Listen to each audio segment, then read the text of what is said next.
अनंत चतुर्दशी म्हणजे भाद्रपद शुद्ध चतुर्दशी एक अत्यंत पवित्र आणि कठोर व्रत जे सलग 14 वर्ष केल्यास गतवैभव प्राप्त होतं असं मानलं जातं। या दिवशी भगवान विष्णूच्या अनंत रूपाची पूजा केली जाते।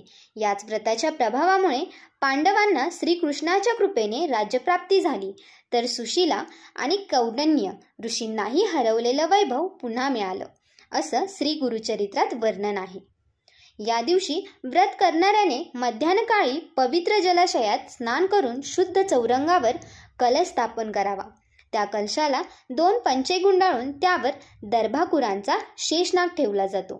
पुढे ठेवला जातो एक रेशमी दोरा ज्यामध्ये 14 गाठी मारलेल्या असतात। हाच अनंताचा दोरा।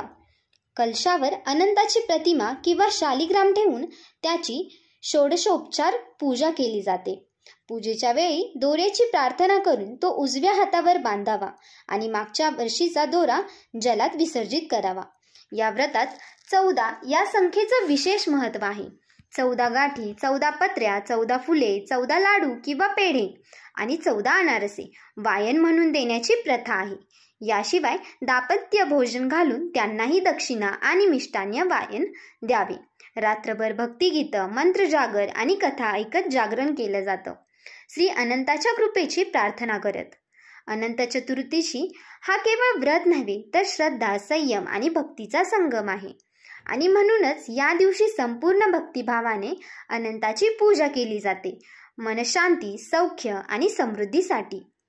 अशाच माहितीसाठी आमच्या चॅनलला लाईक करा, शेअर करा आणि सबस्क्राईब करायला विसरू नका। धन्यवाद।